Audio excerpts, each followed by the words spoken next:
আজকে জমি হাল বয়ে নিচ্ছি। জামাত আলী চাচা আমার জমি হাল বয়ে দিচ্ছে। লাম আর তানিয়া আর চাষি। আসসালামু আলাইকুম, কৃষি খামারের নতুন আর একটা ভিডিওতে আপনাদের সবাইকে স্বাগতম। বরাবর চলে আসলাম নতুন আর একটা ভিডিও নিয়ে। আমার এই জমিতে কফি লাগাবো ইনশাআল্লাহ, আল্লাহর রহমতে দেখা যাক। খেয়ার আচ্ছা, যে হাল বইতেছে। আচ্ছা যান, আজকে জমি হাল বয়ে নিচ্ছি। জামাত আলী চাচা আমার জমি হাল বয়ে দিচ্ছে। ওইখানে ধানের বেসন ছিল ওইটুকুতে, আর এইটুকু ফাঁকাই ছিল, যে জন্য জঙ্গল বেশি হয়ে গেছে, যে খালি ঘাস আর ঘাস। তো আজকে আপাতত 3টা চাষ দিয়ে নেব। আরও 2-3 দিন পরে আবার একদম জমি প্রস্তুত করে নেব ইনশাল্লাহ। আপাতত মাটিগুলা প্রথম অবস্থায় ঝুরঝুরে করে নেই, যাতে পরবর্তীতে আর কোনো সমস্যা না হয়।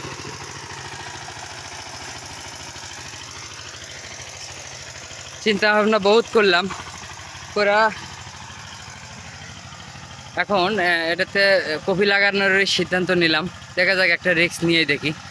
আমার বউ কয়েছে তোমার কাম বাচ্চা কফি লাগান, কফি চাষ করা। তো দেখি, চেষ্টা করে দেখি, কিছু টাকা ইনভেস্ট করা লাগবে।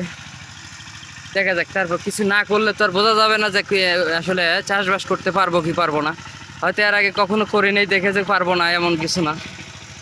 ইনশাল্লাহ চেষ্টা করলে সব হবে, পরিশ্রম না করলে ফল পাওয়া যাবে না ইনশাল্লাহ। আপাতত এক চাষ হচ্ছে। তো আমার জমিতে এখন বর্তমানে 2 চাষ দিলাম, 2টা চাষ দেওয়া হয়েছে। এই যে এখন এক চাষ মই দেওয়া হইতেছে, কিন্তু ঘাসই অতিরিক্ত। তার মধ্যে আবার মেঘ করছে, আকাশে মেঘ করছে। এখন ঘাসগুলা এখন বাঁচতে হবে। এখন আমি নিজেই বাঁচি, কী করবো আর। এখন কাজের লোকও পাওয়া মুশকিল, আর কাজের লোক যে সব কাজ হয় না। তো আমি নিজেই একটু চেষ্টা করব। আমি আর তানিয়া বসে আছে কামের জন্য। মই দেওয়া হলে পারি ঘাস বাছা শুরু করব আমরা। দেখা যাক। মোটমাট 2টা চাষ দেওয়া হয়েছে, আর এলাকা 1 শির মই দেওয়া হচ্ছে। মই দেওয়ার কারণ হচ্ছে ঘাসগুলো সব উপরে উঠে আসতেছে।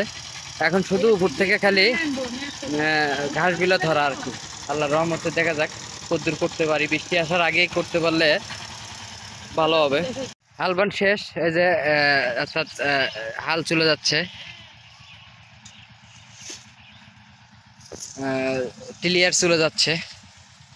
তো এখন দেখেন কি পরিমাণ ঘাস। এই ঘাসগুলা বাঁচিয়ে নিতে হবে, তা নয়তো এর ভিতরে কোনো ফসলই ফলান যাবে না। প্রচুর ঘাস, আলো চলে গেছে। এখন আমি এই ঘাসগুলো বাছবো। এই যে ঘাসগুলো বেছে বেছে এক খাটা করবো ইনশাল্লাহ। দেখা যাক, শুরু করে দিই কাজ। লাম আর তানিয়া আর ওই চাষি গেল, আবার আসবে, পান খাবার গেছে। তো আজকের দিনে এই ভিঁটা পরিষ্কার না করলে বৃষ্টি আসলে আবার প্রচুর সমস্যা হয়ে যাবে। যার কারণে এখনই হাতাহাতি জঙ্গলগুলো সাফ করে নিতেছি। ভুয়ের বাসা সব শেষ, অর্থাৎ দেখতে পাচ্ছেন জঙ্গল বাসা শেষ। এখন জঙ্গল তুলে নিয়ে যা ফেলাই একটা অর্ধেকের বেশি করা হয়েছে, আর অল্পটুকু আছে। তো মাশাল্লাহ হয়ে গেছে আজকে। তো আমার এই যে আদা দেখেন, আদাগুলা আমার গাছ, আদা গাছের কিছু কিছু ছোট পাতাগুলা মারা যাচ্ছে। এই যে এগুলো কি হয়তো কুন্দ পচার কারণে হতে পারে। আমি 2বার ওষুধ দিছি, আর ভিতরে আর দেই নেই। তো ভিডিওটি এই পর্যন্তই। সবাই ভালো থাকবেন, সুস্থ থাকবেন। দেখা হচ্ছে পরবর্তী ভিডিওতে। আসসালামু আলাইকুম।